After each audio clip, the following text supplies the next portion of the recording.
કમોસમી વરસાદથી ખેડૂતોને મોટું નુકસાન થયું છે ત્યારે ગુજરાત સરકારે 10,000 કરોડનું રાહત પેકેજ જાહેર કર્યું છે। ત્યારે સહાય મેળવવા માટે ફોર્મ ભરવાની કામગીરી ચાલી રહી છે અને આ ફોર્મ મેળવવા માટે પૈસા માંગવામાં આવી રહ્યા હોવાની ઘણી ઘટનાઓ સામે આવી રહી છે।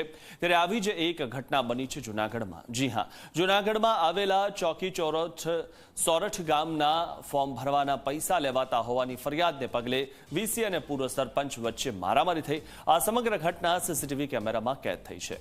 પૂર્વ સરપંચે આરોપ લગાવ્યો કે વીસી રાહત પેકેજ માટે 100 રૂપિયા ઉઘરાવી રહ્યા છે, જેના પગલે બબાલ થઈ અને બબાલને પગલે વીસીને ઈજા થઈ છે।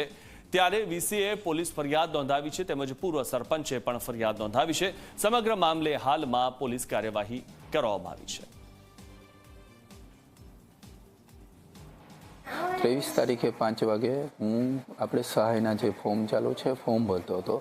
ત્યાં અમારા ચોકી સોરઠના સરપંચના ફાધર ઇન લો મતલબ સસરા ત્યાં આવીને એમને મારી સાથે માથાકૂટ કરેલી છે, મને ઢોરમાર માર્યો છે અને અમારી કાસ્ટ જે શિડ્યુલ કાસ્ટથી હું બિલોંગ કરું છું કાસ્ટ વિશે અપશબ્દ બોલેલા છે।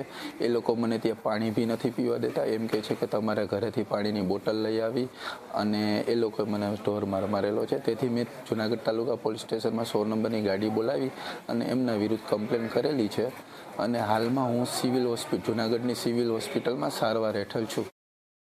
અમારા પૂર્વ સરપંચ ભીખાલાલ કોટડિયા અમારા પંચાયતના વીસી પાસે ફોર્મ ઓનલાઈન કરાવવા ગયા હતા।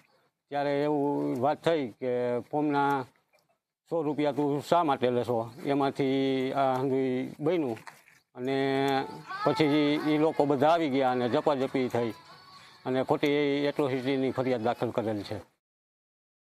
જૂનાગઢ તાલુકા પોલીસ સ્ટેશન ખાતે કેતનભાઈ મોહનભાઈ સોલંકી જેઓ કોમ્પ્યુટર ઓપરેટર તરીકે કામ કરતા હોય, આ સમય દરમિયાન તેમના જ ગામના રહેવાસી ભીખાભાઈ વેલજીભાઈ કોટડિયા તેઓ સહાયના ફોર્મ ભરવા બાબતે ગ્રામ પંચાયત ખાતે આવેલ।